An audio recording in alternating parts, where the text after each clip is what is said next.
Advanced GraphRag 2, the next 5 families. Let's dig in. Part 2a ended on a promise. Every fact carries 2 dates, when it became true and when you found out. We are not going to re-argue that today. This entire video is about those 2 dates and nothing else. In the first version of this material, they got 4 slides, and honestly, 4 slides was not enough. So today, one idea gets the whole runtime. No code, no notation, no product names.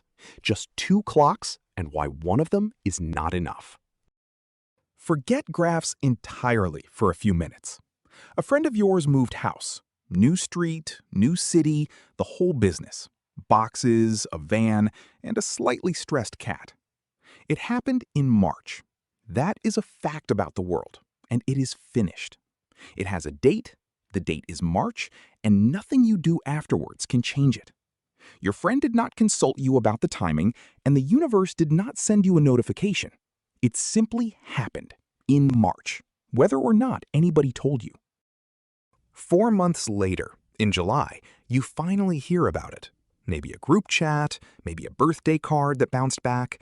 Maybe you turned up at the old address holding a bottle of wine and met a very confused stranger. The point is the moment you learned it, July. That is also a real fact, and it is a completely different fact from the move itself. Nobody thinks this is confusing. You have never once mixed up when something happened with when somebody told you. So already, without a single technical word, you are holding 2 dates about one event. March, when the move happened. July, when you learned about it. And notice that the gap between them is not an error. Nobody made a mistake. Your friend was not negligent. You were not inattentive. That is simply how news travels.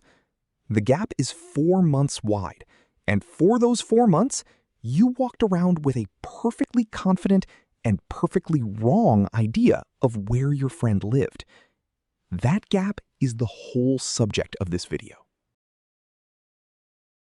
Now, imagine your address book only had room for 1 date per entry, and it wrote down the day you were told.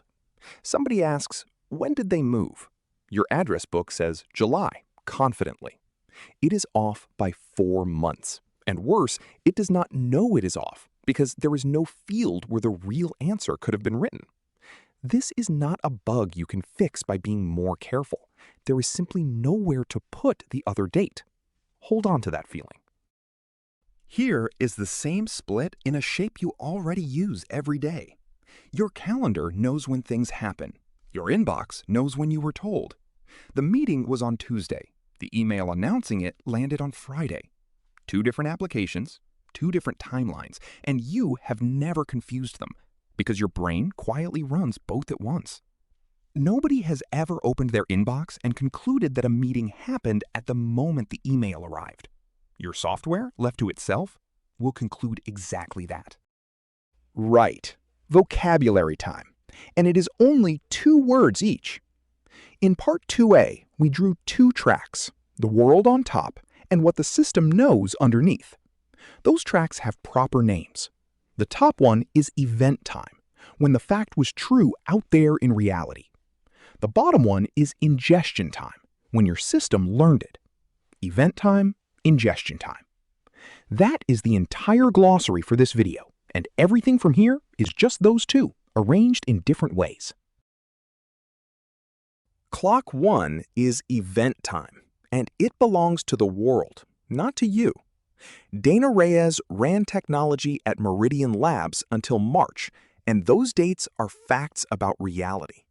They were true before your system existed, and they will still be true after you delete it. You do not get a vote.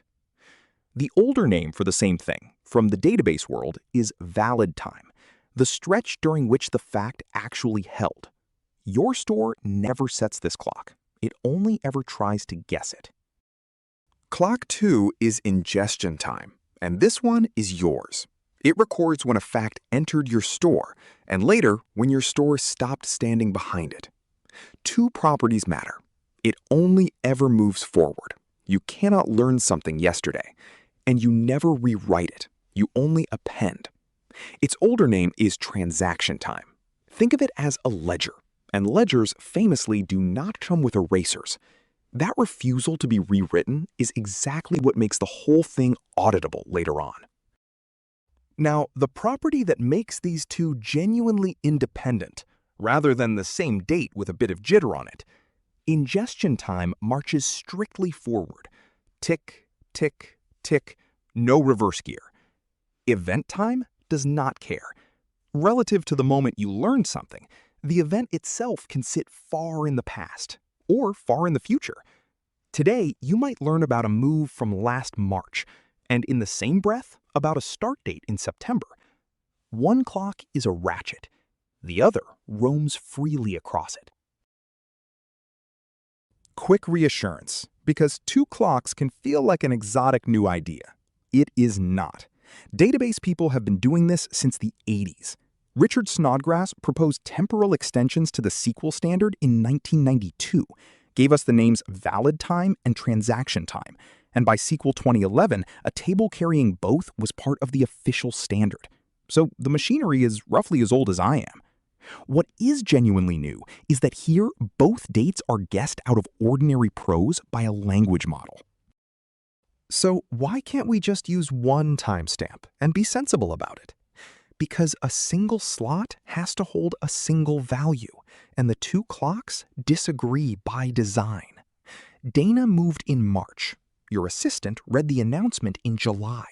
There is one box. March and July are both correct answers to different questions, and the box will only hold one of them. Whichever you write, you have not compressed the information. You have thrown half of it away. Take the first option. Store only when the fact became true. March goes in the box.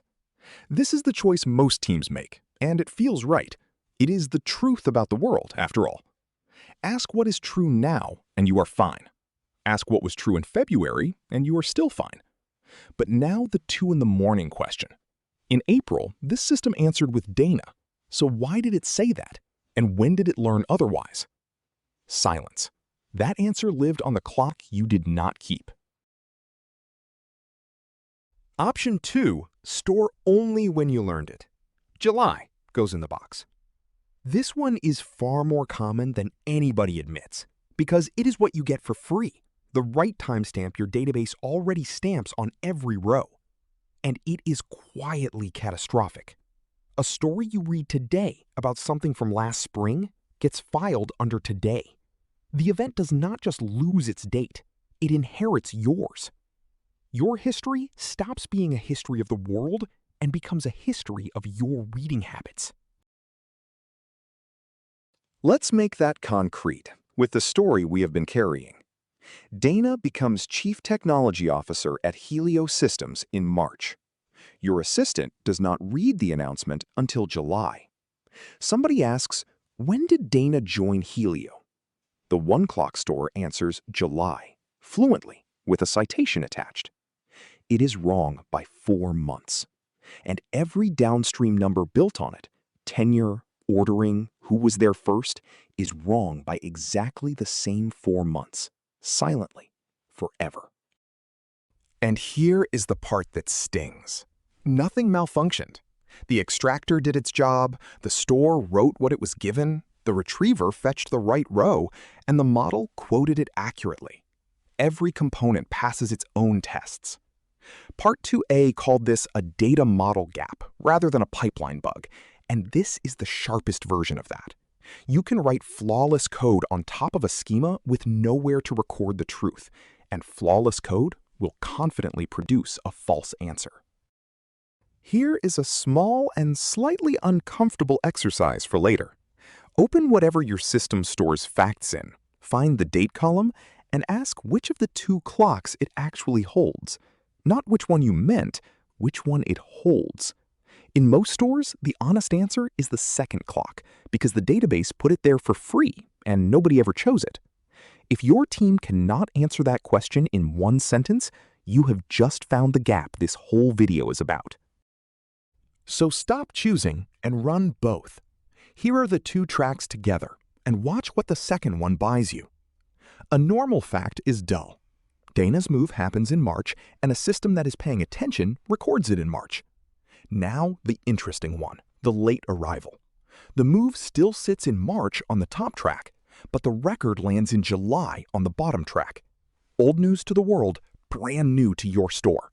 And for the first time, both of those things are written down side by side, neither one pretending to be the other. And that distance between the two marks is not an embarrassment to be minimized away. It is a number, it is measurable, and it tells you something useful. 4 months of lag on a company announcement means your source is slow. 4 seconds of lag on a sensor feed means your pipeline is healthy. Same measurement, wildly different verdicts. And you can only take the measurement at all if you kept both dates. A team with one clock cannot even ask how late it usually is. 2 independent clocks give you a small grid, and this grid is the payoff of the whole video. Across the bottom, when did it happen? Long ago or just now? Up the side, when did we learn it? Long ago or just now? 2 questions, 2 answers each, 4 corners. Every fact your system will ever hold lands in exactly one of them, and each corner asks something different of you. Let's walk them one at a time, because 3 of the 4 are not obvious. Corner 1. It happened long ago, and we learned it long ago. Call this settled history. Dana ran technology at Meridian Labs through last year. We knew it at the time, and neither clock can move anymore. This is the calm corner. It is the only one of the 4 where caching an answer is genuinely safe because nothing is in flight. No new information can arrive that shifts either date. Most of a mature store lives here, which is exactly why the other 3 ambush you. Corner 2. It happened just now, and we learned it just now. The live update. A message arrives describing something that is happening as it is written, and the 2 clocks land almost on top of each other. This is the corner everybody pictures when they imagine data. It is also the reason one timestamp survives so long before it bites you. In this corner, one timestamp really is enough, and a system tested only here will pass every test you write for it. Corner 3. It happened long ago, but we only learned it recently. The late arrival, sometimes called a backfill. And this is our running story exactly. Dana moved in March. The assistant read the announcement in July. The 2 clocks are 4 months apart, and here is the sting. For those 4 months, your system was serving a wrong answer with total confidence. With both clocks, you can now say precisely how long you were wrong and which answers to go back and recheck. Corner 4 is the one people forget exists because it looks impossible. We learned it before it happened. Announcements do this constantly. In July, Meridian Labs says that Priya Raman becomes Chief Technology Officer in September. You know it now. It is not true yet. A single clock store cannot hold that at all. Write it and you have made it true 2 months early. Don't write it and you have thrown away information you already have. 2 clocks hold it comfortably. Known now, true later. So, 4 corners, 4 different jobs. Settled history asks almost nothing. Cache it and relax. Live updates ask for speed. Late arrivals ask the hardest question of all. What did I say while I was wrong, and who do I need to go back and correct? An advance notice asks for restraint. Hold the fact without asserting it yet. One timestamp answers exactly one of those 4, which is a 25% score on a question your users will ask all 4 ways. That is the whole idea. And if you take one sentence away, take this one. Event time is when the world changed. Ingestion time is when you found out. And no single date can play both parts. You now have the mental model. What you do not have yet is the machinery. How to write those 2 clocks onto an actual fact. How to say that a fact is still true. And how to ask what we believed last April. That is part 2C. See you there. If you like this video, please subscribe and share. Thank you.